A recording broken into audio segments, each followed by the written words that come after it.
থেকে চিরতরে তৃণমূলে বিসর্জন দিতে হবে। এ লড়াই আজ থেকে শুরু হলো। এ লড়াই আগামী 30 দিনের লড়াই। আগামী 5 তারিখ এই লড়াই শেষ হবে।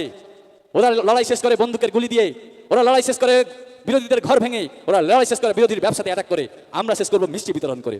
প্রত্যেকটা তৃণমূল কর্মীর বাড়িতে মিষ্টি পৌঁছবে, সেদিন হবে আমাদের জয়। আমরা হাসি মুখে বুকে জড়িয়ে মিষ্টি মুখ করাবো আগামী 4 তারিখ। রাজনীতির আঙ্গিনায় দেখেন আমি ভালো রাজনীতিবিদও নই,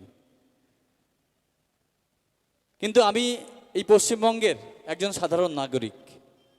আমি এই পশ্চিমবঙ্গের একজন আমার গণতান্ত্রিক অধিকার হারিয়ে ফেলা নাগরিক।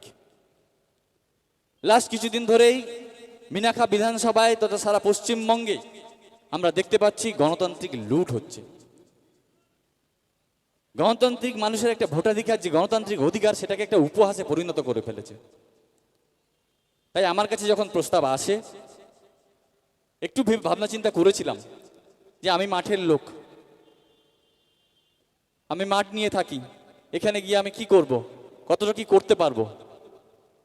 কিন্তু পরে চিন্তা করলাম যে সবাই যদি এভাবে পিছিয়ে যাই তাহলে লড়াইটা করবে কে? আমাদের এগিয়ে আসতে হবে। লড়াই করার জন্য কাউকে না কাউকে দরকার। সেই লড়াইয়ের চিন্তা করে, মিনাখাবাসীর কথা চিন্তা করে আমি এই জায়গায় সম্মতি দিই, এবং আজকে তার পরিণাম আমি আপনাদের সামনে। যদিও আপনারা মঞ্চের নিচে আছেন, আমি মঞ্চের উপরে, কিন্তু আমিও আপনাদের একজন। আমি ওখানেই ভালো থাকতাম, কিন্তু কারণবশত আমাকে এখানে আসতে হয়েছে। আপনারা জানেন সামনে ভোট। আগামী দিনে মঞ্চে বড় বড় বক্তা যারা থাকবেন, আমি ভালো বক্তা নেই, আমি আপনাদের সাথে বসে শুনবো, তাদের থেকে শিখব। এই লড়াই আমার একার লড়াই নয়, এ লড়াই আপনাদের লড়াই নয়, এ লড়াই পশ্চিমবঙ্গবাসীর লড়াই, গণতান্ত্রিক অধিকার প্রতিষ্ঠা করার লড়াই। এই লড়াই শোষণের লড়াই, শোষণের বিরুদ্ধে লড়াই। তাই আমরা এই লড়াইয়ে নেমেছি।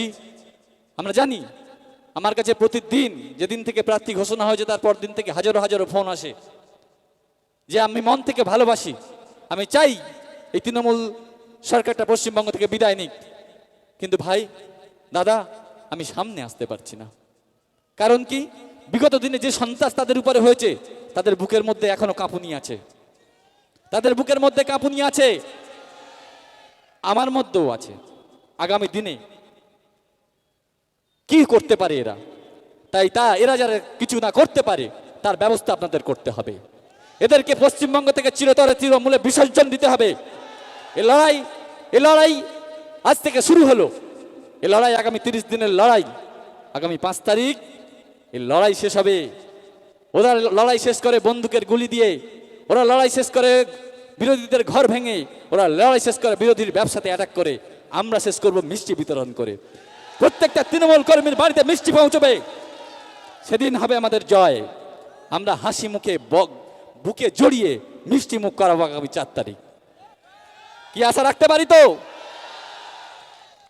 আমরা মিনাখাতবাসী দীর্ঘদিন ধরে দেখছি সন্ত্রাসের পরে আপনারা যদি দেখতে পান দুর্নীতি, দুর্নীতি, দুর্নীতি, সমস্ত জায়গায় দুর্নীতি। এই দুর্নীতির বিরুদ্ধে আমাদের লড়তে হবে। আজকে আপনি একটা সাধারণ মানুষ যার ঘরের উপরে একটা প্লাস্টিক কেনার পয়সা নেই, তার থেকে 5,000 10,000 টাকা করে তোলা হচ্ছে, কিনা তাকে একটা ঘর দেওয়া হবে। ওই মানুষটা যার একটা প্লাস্টিক কেনার পয়সা নেই, সে কোথাও থেকে ধার করছে, কোথাও তার সঞ্চয় থেকে ভেঙে ওদেরকে টাকা তুলে দিচ্ছে, এবং সেই টাকার বিনিময়ে তারা একটা ঘরও পাচ্ছে না। ঘর পাচ্ছে কারা? যাদের অট্টালিকা আছে, যারা ওই দলের সাথে আছে। দেখবেন যাদের 3 তলা বাড়ি, সে আবার ঘর পেয়েছে, সেই ঘর নিয়ে কি করছে? একটা দোকান বানাচ্ছে। এর বিরুদ্ধে আমাদের লড়াই। আমরা লড়াই করছি মানুষের জন্য, আমরা লড়াইয়ে নেমেছি মানুষের জন্য। মানুষের অধিকার ফিরিয়ে আনতে হবে। আমরা লড়াই করছি দীর্ঘদিন। মিনাখা এত বড় একটা বিধানসভা, আমাদের একটা হসপিটাল, ছোট্ট একটা হসপিটাল, যেখানে আমাদের কিছু হলেই 2000 টাকা গাড়ি ভাড়া, ওদিকে নীলরতন, ওদিকে কলকাতার বড় বড় হসপিটাল, অথচ যাদের সামর্থ্য আছে তারা নার্সিং হোম। কেন আমাদের মিনাখা এত বড় একটা এরিয়ায় মিনাখা একটা হসপিটাল, কেন একটা সুপার স্পেশালিস্ট হসপিটাল হয়নি? যিনি বিধায়িকা আছেন তার কাছে প্রশ্ন করুন। তিনি 15 বছর আছেন, কেন এই হসপিটালের উন্নত হয়নি? কেন আমাদের কলকাতায় যেতে হয়? আজকে এই মিনাখা বিধানসভায় মালঞ্চ মাছের মার্কেটটা এশিয়ার প্রথম 5টি মার্কেটের মধ্যে একটা। আজকে সেই মার্কেট কোথায় চলে গেছে? কেন এই মৎস্য চাষে ক্ষতি? কেন লেদার কমপ্লেক্সের জলটা বিনা শোধন করে এই নদীতে ফেলা হচ্ছে? প্রশ্ন করুন। প্রতি বছর ভোট আসে, প্রতি বছর একই আশ্বাস কি দেন? আমরা ভোটে জিতলেই এই জল নিয়ে কাজ করব। এবছরও তাই। এবছর আমরা দেখতে পাচ্ছি সেই আশ্বাস তিনি দিয়ে যাচ্ছেন, আমরা মিনাখাবাসীর জন্য আমরা জল পরিশোধন করার চেষ্টা করব। আমরা কথা বলবো। কি কথা বলছেন? প্রত্যেক 5 বছর অন্তর ভোট আসলেই বলেন কথা বলবেন, ভোটের পরে ভুলে যান। আমার মনে হয় আমি দেখছিলাম মিনাখার কিছু কিছু অঞ্চলে, কিছু কিছু জায়গায় যারা এমএলএকে চোখেই দেখেনি 5 বছরে বা 15 বছরে। কেন? 5 বছর আপনি ভোটের সময় সারাটা দিন এই গরমের মধ্যে আপনি ছুটতে পারেন দৌড়ে দৌড়ে, আর 5টি বছরে প্রত্যেকটা বুথে একবার করে ভিজিট করতে পারেননি। কেন পারেননি? মানে আপনার টার্গেটই হচ্ছে মানুষকে বোকা বানানো। আমি ভোটের সময় আসবো, হাত জোড় করব, ভোট নেব, চলে যাব, আবার 5 বছর। এ আর চলবে না। আপনাদের জাগতে হবে। যাকে পাবেন তাকে ভোট দেবেন, যাকে 5 বছর পাবেন না তাকে বিদায় দেবেন। ঠিক তো? আমরা দীর্ঘদিন ধরে দেখছি, আপনারা খেয়াল করবেন, হাড়োয়ার সঙ্গে আমাদের একটা কানেকশনের প্রবলেম আছে, মাঝখানে একটা বিদ্যাধরী নদী। সেখানে দীর্ঘদিনের একটা দাবি, বামফ্রন্ট আমল থেকে আমরা দাবি করছি, মিনাখাবাসীর দাবি একটা ব্রিজ, সেটা আজও হয়নি। তার পরিবর্তে কি হয়েছে? সেই সমকক্ষ সমান পরিমাণ টাকা খরচ করে বামনপুকুর মাঝের পাড়া ঘাটে একটা জেটি ঘাট হয়েছে, যেখানে আর কিছু টাকা দিলে একটা ব্রিজ হয়ে যেতে পারতো। কারা করছে এটা? কিসের স্বার্থে করছে? কারণ এই ঘাট করে কাটমানি, আবার 2 দিন পরে যদি কখনো সম্ভব হয় ব্রিজ করে আবার কাটমানি, বারবার কাজ, বারবার কাট। এর বিরুদ্ধে লড়াই হবে তো? লড়াই নেমেছি যখন, শেষ পর্যন্ত থাকবো তো? সবাই এভাবেই আমাদের পাশে থাকুন। আমি আবারও বলছি, আমি এই ময়দানের লোক ছিলাম না। আমি অনেক চিন্তা করে এই দুর্নীতির বিরুদ্ধে আপনাদের পাশে থাকার জন্য এই লড়াই নেমেছি। অনেকে বলছেন যে প্রতীক খুবই নতুন, প্রতীকের রাজনীতির এক্সপিরিয়েন্স জিরো। হ্যাঁ, আমি আবারও বলছি, রাজনীতি আমি করতে আসিনি, আমি এসেছি মানুষের সেবা করতে। আপনারা বিগত দিনে দেখবেন, হয়তো আমি আমার সম্পর্কে বলছি, আপনারা অনেকে জানেন, যারা বিগত দিনে যখন কোভিডের সময় চরম দুর্বিষহ পরিস্থিতি তৈরি হয়, এত সম্পত্তির মালিক তৃণমূলের যারা নেতা আছেন, যারা করেছেন, যারা কাটমানি খেয়েছেন, আমি মানছি তারা খেয়েছেন, কিন্তু বিপদের সময় সেখান থেকে কিছু খরচ করা যেত না? তারা করেনি, আমরা করেছি। আপনি ইতিহাস চেক করে দেখুন, আমরা করেছি নিজেদের ব্যক্তিগত পকেটের পয়সা খরচা করে আমরা চেষ্টা করেছি। হয়তো আমরা সামর্থ্য অনুযায়ী করতে পারিনি, আমরা সবার জন্য করতে পারিনি, কিন্তু যতটা পেরেছি আমরা চেষ্টা করেছি। সেই চেষ্টার আঙিনায় দাঁড়িয়ে বলছি, আপনারা আমাদের সুযোগ দিন, আরো বড় কিছু করে দেখাবো। আর যদি না করতে পারি, 5 বছর পরে আবার ছুঁড়ে ফেলে দিয়ে বলবেন, প্রতীক ভাই তুমি কথা রাখোনি, তুমি আসতে পারো। মাথা পেতে নেব। এই লড়াই আমাদের লড়াই। আবার বলছি, এই লড়াই আমাদের লড়াই। এই লড়াই আগামী প্রজন্মের লড়াই, আগামী প্রজন্মকে সুস্থ পরিবেশ দেওয়ার লড়াই। আপনি ভাবুন, লাস্ট কত বছর ধরে সরকারি স্কুলের টিচার নিয়োগ হয়নি? কেন হয়নি? কারণ কি? চাকরি পেতে গেলে 15 লাখ। আপনি চেক করে দেখবেন, আমি নাম করছি না, প্রত্যেকটা তৃণমূলের নেতার বাড়িতে চাকরি। পরে প্রমাণিত হয়েছে কোর্টে, তারপরেও তারা কিন্তু গলা উঁচু করে কথা বলছে। কিন্তু তারা আপনার জন্য চাকরির কথা ভাবেনি। তারা সেই 15 লাখ টাকা নিয়ে আপনাকেও দেয়নি, তার বাড়ির লোকটাকেই দিয়েছে বেশি। বাড়ির লোককে দেওয়ার পরে দেখেছে এখানে তো পয়সা হয়নি, এবার বাইরের থেকে তারা করেছে। আগামী প্রজন্ম, আপনার বাড়ির বাচ্চারা স্কুলে যাচ্ছে, আজকে আপনি তাকিয়ে দেখুন সরকারি স্কুলগুলোর কি অবস্থা, কেন এই হাল। বিগত দিনে এই স্কুল থেকে, সরকারি স্কুল থেকে পড়াশোনা করে কেউ উকিল হয়েছেন, কেউ ব্যারিস্টার হয়েছেন, কেউ প্রফেসর হয়েছেন। আজকে সরকারি স্কুলের নাম শুনলে, তুমি সরকারি স্কুলে পড়ো, তাকে নিচু করে দেখা হয়, কারণ সরকারি স্কুলের মানটা নিচে নামিয়ে দেওয়া হয়েছে। আজকে আপনার বাড়ির ছেলেরা যারা পড়াশুনো করছে, তাদের ভবিষ্যৎ কি? মিনাখাবাসীর ভবিষ্যৎ লেদার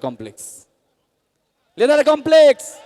সকালে উঠে দুপুরের দুটো খেয়ে দুপুরের খাবারটা নিয়ে লেদার কমপ্লেক্স। আর নেতাদের ছেলে মেয়ে তারা দেখুন বিদেশে পড়াশুনো করছে, আর আপনার লেদার কমপ্লেক্স। পড়াশুনো করার পরে কেউ টোটো চালাচ্ছে, কেউ অটো চালাচ্ছে। কেন? এর বিরুদ্ধে লড়াই আমাদের লড়তে হবে। আগামী প্রজন্মকে সঠিক জায়গায় পৌঁছানোর জন্য লড়তে হবে। আপনার বাড়ির বাচ্চাগুলো সুস্থ থাকবে, বাচ্চাগুলোর ভবিষ্যৎ ভালো হবে, সেই জন্য লড়তে হবে। এই লড়াই আছি, আমরা একসাথে থাকবো তো। আমি আর আমার বক্তব্য দীর্ঘায়িত করব না। আমি আবারও বলছি, আমি ভালো বক্তা নেই, যদি কোথাও ভুলভ্রান্তি হয় আমাকে ক্ষমা করবেন। আমি আবারও বলছি, কথা দিচ্ছি, আপনারা যদি আমায় সুযোগ দেন আমি চেষ্টা করব আমার সাধ্যমতো, এবং সেই চেষ্টার কোনোটাই খামতি থাকবে না। এবং যদি আমি না পারি, আমি নিজেই আপনাদের হাত জোড় করবো যে আমি আপনাদের কথা দিয়ে কথা রাখতে পারিনি। আর আপনাদের তো আছেই না, আপনারা আপনারাই বিধান করবেন। আগামী বছর ভোটে, আগামী 5 বছর পরে আমাকে বলে দেবেন, ভাই প্রতীক ভাই তোমার দ্বারা হয়নি, তুমি এবার এসো বাড়িতে বসে রেস্ট করো। তাই করব। লড়াইটা নেমেছি আপনাদের কথা চিন্তা করে, পাশে থাকবেন এইটুকু আশা রেখে এসেছি। পাশে থাকবেন, আপনারা আমার পাশে থাকবেন, আমি আপনাদের পাশে থাকবো, কথা দিয়ে গেলাম। সবাই ভালো থাকবেন। সবাইকে আমার আবার আন্তরিক অভিনন্দন এবং ভালোবাসা জানাই। আমি আজকে এই চোখ রাঙানি, এত চোখ রাঙানির পরেও যে এই জনসমুদ্র, আজকে স্ট্রিট কর্নার, এটা আমরা জনসভার জন্য ডাকিনি সবাইকে, এত চোখ রাঙানির পরেও এই যে মানুষ এসছে, বিরোধীদের বুক না কাঁপছে। এই যে বললেন একটু আগে, একটা বিশৃঙ্খলা জায়গা তৈরি, ওরা ভয় পাচ্ছে। আর মানুষ ভয় পড়লে জানেন বিভিন্ন রকম ভুলভ্রান্তির সিদ্ধান্ত নেয়। তারা একটা করতে যাচ্ছিল, ওরা আরো অনেক ভুল করবে, সেই প্ররোচনায় পা দেবেন না। আমার অনুরোধ আপনাদের কাছে, আমি হাত জোড় করে অনুরোধ করছি আপনাদের কাছে, ওদের প্ররোচনায় পা দেবেন না। আমরা শান্তি চাই, আমরা শান্তি চাই। আমরা আগামী 4 তারিখ ওরা কি করেছিল সেটা মাথায় রাখবেন না। মিষ্টি কিনবেন, মিষ্টি কিনে নিয়ে আপনার কষ্টের টাকায় মিষ্টি কিনবেন, মিষ্টি কিনে নিয়ে বাড়িতে গিয়ে বুকে জড়িয়ে মিষ্টি মুখ করিয়ে আসবেন। পারবেন তো? এটাই হবে আমাদের বদল, বদলা নয়। আমরা এই বদলটা চাই, আমরা এই সৌজন্যের রাজনীতি ফিরিয়ে আনতে চাই। মিনা খায় আমরা এই সৌজন্য দেখতে চাই আগামী দিনে, আর এটা তার লড়াই। সবাই ভালো থাকবেন, আর এভাবেই আপনারা কাজ করে যান। আগামী দিনে আমরা আশা করছি, আমরা জয়ের পক্ষে খুবই আশাবাদী। আগামী দিনে আবার দেখা হবে অন্য কোনো কর্মসূচিতে। এই বলে আমি আমার বক্তব্য এখানে শেষ করলাম। ধন্যবাদ। আরএসএস এর তত্ত্বকে পশ্চিম বাংলার মধ্যে আনার জন্য মানুষের মধ্যে ভেদাভেদ করছেন। সেই জন্য তো ওয়াকফ আন্দোলন পশ্চিমবঙ্গে করা যাবে না। আমার বাপ কাকার ভিটে যখন দান করব মসজিদ মন্দিরে, দান করা যাবে না। দান করলে সরকার নিয়ে নেবে, আইন করেছে। প্রতিবাদ করা যাবে না, প্রতিবাদ করলে জেলে ঢুকিয়ে দেবে। প্রতিবাদ করা যাবে না। কোথায় পাঠাবে বলেছিল? দিল্লিতে পাঠাবে বলেছিল। আর আজকের এসআইআর নিয়ে নাটক চলছে। কেন উনি দিল্লিতে যেতে পারছেন না? দিল্লিতে যাক না। দেশের প্রধানমন্ত্রী কাগজ দেখাতে পারে না এমএ পাসের, রাজ্যের মাননীয় মুখ্যমন্ত্রী তার ডক্টরেট আর আইনের কাগজটা দেখাতে পারে না, তাহলে আমার খেটে খাওয়া সাধারণ মানুষ তারা জন্ম সার্টিফিকেট, শিক্ষাগত যোগ্যতার কাগজ কি দেখাবে? সেই জন্য পশ্চিমবঙ্গের আরএসএস এর তত্ত্ব হাজির করতে তিনি কি করেছেন? জনগণের টাকা নিয়ে দীঘায় কি করেছে? মন্দির করেছে। জনগণের টাকা নিয়ে তিনি মহাকাল মন্দির করবে।